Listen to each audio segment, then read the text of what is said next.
Hi friends, welcome to Shakthi's kitchen. எல்லாரும் நல்லா இருக்கீங்களா? என்னங்க, பசங்களுக்கெல்லாம் லீவ் விட்டுருப்பாங்க. நம்ம என்ன செய்யறதுன்னு ஒரு கன்ஃபியூஸில் இருப்போம்ல. முந்தா நேற்று போலி போட்டிருந்தோம் இல்லையா? அதில் நம்ம ஜெனி வந்து சக்தி அல்வா ரெசிபி செஞ்சு போடுங்க அப்படின்னாங்க. சரி, நமக்கும் சரி ஓகே, நம்மளும் என்ஜாய் பண்ணி சாப்பிடலாம். ரொம்பவே ஈஸியான அல்வா ரெசிபி தான் இன்றைக்கி நம்ம செய்ய போகிறோம். பிகினர்ஸ் ஃபஸ்ட் டைமில் அட்டகாசமாக வரும். இன்னும் இப்படி சொல்கிறேன்னு நினைக்காதீங்க. உங்கள் வீட்டில் இப்போ லீவ் தானே, உங்கள் குழந்தைங்கள வச்சு இந்த ரெசிபி நீங்கள் செஞ்சிடலாம். ரொம்பவே சூப்பராக பர்ஃபெக்டாக வரும். ஃபெயிலியரே ஆகாது. ட்ரை பண்ணி பார்க்கலாமா? வீட் அல்வா தான் இன்றைக்கி நம்ம செய்ய போகிறோம். ஒரு வாரம் ஆனாலும் கெட்டு போகாது.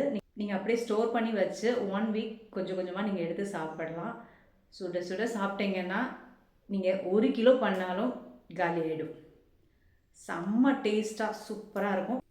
ஜெனி, ஹெல்த்தை நல்லா பார்த்துக்கங்க. 14th வந்து டெலிவரி டேட் கொடுத்துருக்காங்கன்னு சொல்லியிருக்கீங்க. 2 பேரும், தாயும் குழந்தையும் நல்லபடியாக இருப்பீங்க. நீங்கள் நல்லா சாப்பிட்டு உடம்ப ஹெல்த்தியாக பார்த்துக்கங்க. நல்லபடியாக சக்ஸஸ்ஃபுல்லாக பேபி வருவான். கோதுமை மாவு 1 கிளாஸ் எடுத்துக்கலாம். இந்த 1 கிளாஸ் மாவு 50 கிராம் இருக்கும். இந்த 50 கிராம் மாவில் நமக்கு கிட்டத்தட்ட ஒரு 1/2 கிலோ அளவுக்கு நமக்கு அல்வா கிடைக்கும். நீங்கள் வந்து ஃபேமிலியே ஃபுல்லாக என்ஜாய் பண்ணி நம்ம சாப்பிடலாம். இதில் 1 கிளாஸ் தண்ணி ஊற்றி நல்லா மிக்ஸ் பண்ணிக்கோங்க. இது மிக்ஸ் பண்ணிட்டதுக்கப்புறம் இன்னொரு கிளாஸ் தண்ணி ஊற்றிக்கலாம். இன்னொரு கிளாஸ் தண்ணி ஊற்றி கட்டிகள் இல்லாமல் நல்லா மிக்ஸ் பண்ணிவிடுங்க. சின்ன கட்டிகள் கூட இருக்கக்கூடாது. இப்போது இதில் இன்னொரு 3 கிளாஸ் தண்ணி ஊற்றிக்கலாம். மொத்தமாக 5 கிளாஸ் தண்ணி ஊற்றி நம்ம 1 கிளாஸ் கோதுமை மாவை நல்லா கரைச்சிக்கலாம். ரொம்பவே ஈஸியான ஒரு மெத்தட். நீங்கள் ட்ரை பண்ணி பாருங்கள். ஒரிஜினல் அல்வா டேஸ்ட் அப்படியே இருக்கும். இதில் ஒரு சிட்டிகை உப்பு போட்டு இதையும் மிக்ஸ் பண்ணி எடுத்து வச்சுக்கலாம். நம்ம ஆர்டிஃபிஷியல் கலர் சேர்க்க போகிறதில்ல, அதனால் சுகரை கேரமல் பண்ணிக்கலாம். ஒரு பேனில் 1/2 கிளாஸ் சர்க்கரை போட்டு நம்ம இந்த மாதிரி மிக்ஸ் பண்ணிக்கிட்டே இருந்தீங்கன்னா அது மெல்ட் ஆகி வரும். மெல்ட் ஆனதும் கொஞ்சம் கலர் சேஞ்ச் ஆகும். அந்த ஸ்டேஜில் நீங்கள் 1 ஸ்பூன் நெய் விட்டு ஒரு 1/4 கிளாஸ் தண்ணி ஊற்றி இதை மிக்ஸ் பண்ணி வச்சுருங்க. ஏன்னா இது வந்து கெட்டிப்பட்டுரும், அதனால தான். இப்போ நெய் ஊற்றிட்டேன். நான் தண்ணி ஊற்றுறது காமிக்கலை. ஒரு 1/4 கிளாஸ் தண்ணி ஊற்றி அதை மிக்ஸ் பண்ணி வச்சுக்கோங்க. இப்போது ஒரு பேனில் 2 ஸ்பூன் நெய் விட்டுக்கலாம். இதில் தேவையான அளவு முந்திரியை வறுத்து எடுத்துக்கலாம். முந்திரி பொன்னிறம் ஆனால் மட்டும் போதும், ரொம்ப ப்ரௌன் ஆக்கிடாதீங்க. இப்போது கலர் சேஞ்ச் ஆகிடுச்சு. நம்ம ஒரு பிளேட்டில் இதை எடுத்து வச்சுக்கலாம். இந்த மெஷர்மெண்ட்டோட கரெக்டாக செஞ்சிங்கன்னா ஃபஸ்ட் டைம்லேயே அட்டகாசமாக வரும். உங்கள் குழந்தைய விட்டு நீங்கள் செய்ய வைக்கலாம். அவ்வளோ பர்ஃபெக்டாக ஒரு அல்வா வந்து சூப்பராக வரும்.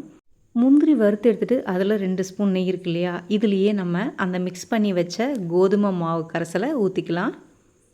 இதை நல்லா மிக்ஸ் பண்ணிவிட்டு அப்படியே ஊற்றிடுங்க. இப்போது இது அடிகனமான பேன்றதால இது அடி பிடிக்காது. உங்கள்கிட்ட நான்ஸ்டிக் தவா இல்லை இரும்பு இந்த மாதிரி சில்வர் எதுவாக இருந்தாலும் அடிகனமானது யூஸ் பண்ணுங்கள்.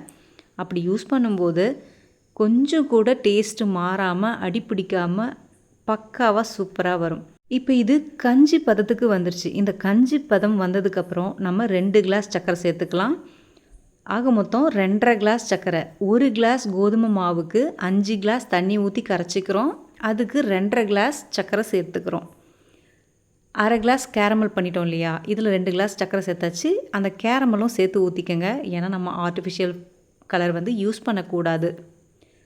இந்த கடைகள்லாம் ஆர்டிஃபிஷியல் கலர் யூஸ் பண்ணும்போது நமக்கு கேன்சர் வரும். அதனால தான் நம்ம கேரமல் பண்ணி இது சேர்க்குறோம். நேச்சுரல் கலராகவே வரும். டேஸ்ட்டு பக்காவாக இருக்குங்க. இதை நல்லா இப்படி மிக்ஸ் பண்ணிக்கிட்டே இருங்க. நீங்கள் தீ கொஞ்சம் அதிகமாக வச்சு அடி பிடிக்காமல் கிளறுங்க, நல்லா வரும். இதை மிக்ஸ் பண்ணிக்கிட்டே இருந்தீங்கன்னா நல்லா கெட்டிப்பட்டு இந்த மாதிரி பபிள் வருங்க. இந்த ஸ்டேஜில் ஒரு 2 ஸ்பூன் நெய் விட்டுக்கலாம். நெய் வந்து மாவு எவ்வளோ எடுத்தீங்களோ அதில் பாதி அளவு சேர்த்துக்கலாம். இல்லை எனக்கு நல்லா பர்ஃபெக்டாக வேணும் அப்படின்னா 1 கிளாஸ் கோதுமை மாவுனா 1 கிளாஸ் நெய் அப்படி சேர்த்திங்கன்னா நல்லா நெய் சொட்ட சொட்ட நல்லா சூப்பராக கிடைக்கும். இப்போ இதை மிக்ஸ் பண்ணிக்கிட்டே இருந்தீங்கன்னா அல்வா கன்சிஸ்டன்சி நல்லா சுருண்டு வருங்க. பாருங்கள், இப்போது நல்ல பபுள் வந்து திக்காக ஆயிடுச்சு. இப்போ இந்த ஸ்டேஜில் நம்ம ஏலக்காய் தட்டி சேர்த்துக்கலாம். தட்டி சேர்த்துட்டு நல்லா மிக்ஸ் பண்ணி விடுங்க. இந்த ஓரமெல்லாம் ஒட்டாமல் நல்லா சுருண்டு வரும். இந்த மெத்தட் ஃபெயிலியரே ஆகாது. கண்டிப்பாக என்னை நம்பி நீங்கள் ட்ரை பண்ணி பாருங்கள். வீட்டில் ரொம்ப என்ஜாய் பண்ணி சாப்பிடுவாங்க. ஒரு வாரம் ஆனாலும் கெட்டு போகாது. இப்போ இதில் இன்னொரு 2 ஸ்பூன் நெய் விட்டு நம்ம மிக்ஸ் பண்ணிக்கலாம். நெய் நல்லா சொட்ட சொட்ட வேணும் அப்படின்னா, நல்லா அந்த கடை அளவுக்கே உங்களுக்கு வேணும் அப்படின்னா, கோதுமை எவ்வளோ அளவுக்கு எடுக்கிறீங்களோ அந்த அளவுக்கே நெய் எடுத்துக்கோங்க. ரொம்ப டேஸ்ட்டாக வருங்க. அவ்வளோதாங்க. கரெக்டான கன்சிஸ்டன்சி இது தான். நல்லா திக்காகி நல்லா அல்வா பதம் வந்துருச்சு. இது ரெடி ஆகிடுச்சு. இப்போ இந்த ஸ்டேஜில் நம்ம முந்திரி சேர்த்துட்டு மீதி இருக்க நெய்யும் சேர்த்துக்கலாம். கரெக்டான மெஷர்மெண்ட் 1 கிளாஸ் கோதுமை மாவு 5 கிளாஸ் தண்ணி ஊற்றி மிக்ஸ் பண்ணிக்கிறோம். அதுக்கு 2.5 கிளாஸ் சர்க்கரை எடுத்துக்கிறோம். அதில் 1/2 கிளாஸ் கேரமல் பண்ணிக்கிறோம். 2 கிளாஸ் திக்கானதும் சேர்த்துக்கிறோம். நெய் வந்து 1/2 கிளாஸ் சேர்த்துக்கிறோம். இவ்வளோ தான் இதோட மெஷர்மெண்ட்டு. ஒரு பிஞ்ச் ஆஃப் சால்ட், அவ்வளோதாங்க. ரொம்பவே ஈஸியான மெத்தட். கண்டிப்பாக ட்ரை பண்ணி பாருங்கள். ரொம்பவே பர்ஃபெக்டாக ஒரு கடையை விட அற்புதமாக வரும். உங்கள் வீட்டில் கண்டிப்பாக எல்லோரும் என்ஜாய் பண்ணி சாப்பிடுவாங்க. அருமையான வீட் அல்வா ரெடி. அப்போ இந்த வீடியோ பார்த்துட்டு கண்டிப்பாக ட்ரை பண்ணி பார்ப்பீங்கல்ல? கண்டிப்பாக என்ஜாய் பண்ணுங்கள். வந்து எனக்கு ஒரு ஹார்ட்டினோட கமெண்ட் போடுங்க எப்படி வந்ததுன்னு. ஹாப்பியாக என்ஜாய் பண்ணி 1 வீக் வச்சுக்கிட்டு சாப்பிடுங்க. செம்ம சூப்பராக இருக்கும். எவ்வளோ அருமையாக வந்திருக்கு பாருங்கள். அப்படியே வாயில் வச்சதும் அப்படியே தொண்டைக்குள்ளே போயிடுங்க. அவ்வளோ ஒரு சாஃப்ட், அவ்வளோ ஒரு டேஸ்ட். ரொம்பவே குட்டீஸ் வந்து ரொம்ப என்ஜாய் பண்ணி சாப்பிட்டாங்க. இனிமேல் கடையிலலாம் வேண்டவே வேண்டாம்னு சொல்லிட்டாங்க. அந்த அளவுக்கு ஒரு டேஸ்ட்டுங்க. மெஷர்மெண்ட்டை கரெக்டாக ஃபாலோ பண்ணிக்கோங்க. சூப்பராக வரும். இதை சாப்பிட்டுட்டு என்ஜாய் பண்ணிவிட்டு அப்படியே வந்து சக்திக்கு ஒரு லைக்கை கொடுத்துருங்க, ஒரு ஹார்ட்டின் கொடுத்துருங்க. Thank you so much. Thanks a lots your love and support. இன்னொரு சூப்பரான ஒரு வீடியோவில் பார்க்கலாம். பாய்.